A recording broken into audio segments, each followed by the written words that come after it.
तो breaking news और तस्वीरें मैं आपको दिखा रहा हूं लगातार। मैं कर्नल दिनेश शर्मा के पास चल रहा हूं। दिनेश शर्मा जी, अपनी बात पूरी कर लीजिए, फिर मैं मीर साहब के पास चलूंगा। रोहित जी, तो नेक्स्ट स्टेप ये है कि जिस प्रकार की स्टेटमेंटें दे रहे हैं बिलावल भुट्टो या उनके रेल मंत्री दे रहे हैं, ये बिल्कुल जिस समय उन्होंने ये स्टेटमेंट देते हैं तो इसमें उन्होंने बुद्धि का इस्तेमाल बिल्कुल नहीं किया। और बिलावल भुट्टो के बारे में मैं आपको बताना चाहता हूं कि ये जो है ये बिल्कुल अपनी माँ की तरह बात कर रहे हैं या अपने नाना की तरह बात कर रहे हैं। और अगर आप कहें तो मैं एक स्टेप और आगे जाता हूं, जो इनके पड़नाना थे या ग्रेट ग्रैंडफादर थे 47 के अंदर, वो जूनागढ़ के मुनीम हुआ करते थे, शहनवाज भुट्टो, जिसने कि भड़काया था कि जूनागढ़ को पाकिस्तान के अंदर मिलाना। खैर वो हिस्ट्री हो गई है किस प्रकार से सरदार पटेल साहिबान ने जो है इसको टैकल किया था। आज की तारीख के अंदर जो लेटेस्ट खबरें न्यूज के अंदर आ रही हैं, मैंने पढ़ी हैं, उसका सत्यापन तो नहीं कर सकता हूं, लेकिन जो कोयटा के अंदर इनका कोर कमांडर है जनरल बुखारी, उसने एक लेटर लिखा है मुनीर को कि 11 कोर के अंदर जो है 250 अफसर और 1200 जवान जो है उन्होंने रेजिग्नेशन सबमिट किया है और कारण दिया है कि उनकी घरेलू समस्याएं। लेकिन एक्चुअल में जो है पाकिस्तान की सेना के अंदर जो लोअर लेवल या मिडिल लेवल के लोग हैं, वो मुनीर की पॉलिसी से बहुत ज्यादा नाराज हैं। और दूसरा, वो एक्चुअल में जानते हैं कि भारतीय सेना की क्या ताकत है, तो ये भी एक कारण हो सकता है। क्योंकि आज की तारीख के अंदर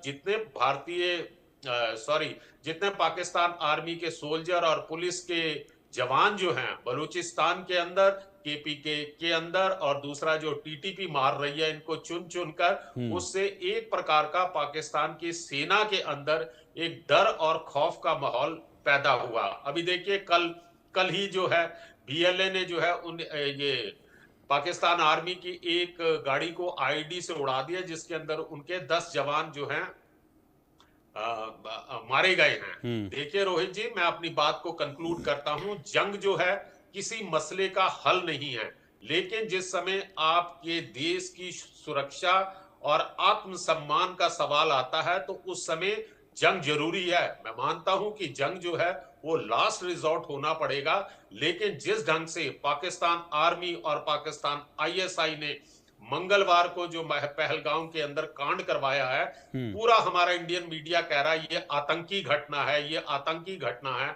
तो मैं अपने इंडियन मीडिया जो विख्यात टीवी चैनल्स हैं उनसे रिक्वेस्ट करूंगा कि आतंकी घटना इसको मत कहिए प्लीज। आतंकी घटना होती है उसके अंदर कास्ट, क्रीड, सेक्स, रिलीजन को नहीं देखा जाता। टेररिस्ट आते हैं, गोली चलाते हैं, लोगों को मारते हैं और चले जाते हैं। लेकिन जो मंगलवार को पहलगाम में घटना हुई है, इसको आप एक जिहादी घटना कहिए, जिसके अंदर से नाम और धर्म पूछकर मारा गया है। और इसका क्या मकसद है वो ऑलरेडी जो है लोगों को पता है, ये क्यों हुआ और इसके पीछे क्या मकसद था।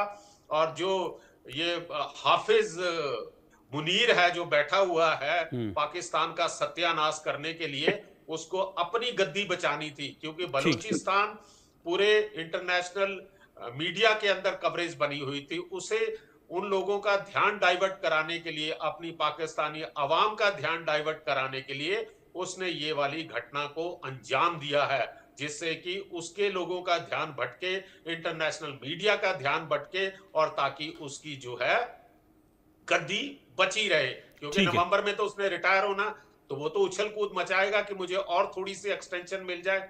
जी रोहित जी।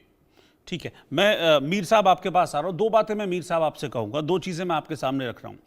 22 तारीख को ये अटैक होता है पहलगाम में, उसके बाद 24 तारीख को पाकिस्तानी सेना के एक रिटायर्ड मेजर हैं, आदिल रजा है जिनका नाम, वो ये कहते हैं कि पहलगाम में जो आतंकी हमला है वो आसिम मुनीर ने कराया, पहली बात।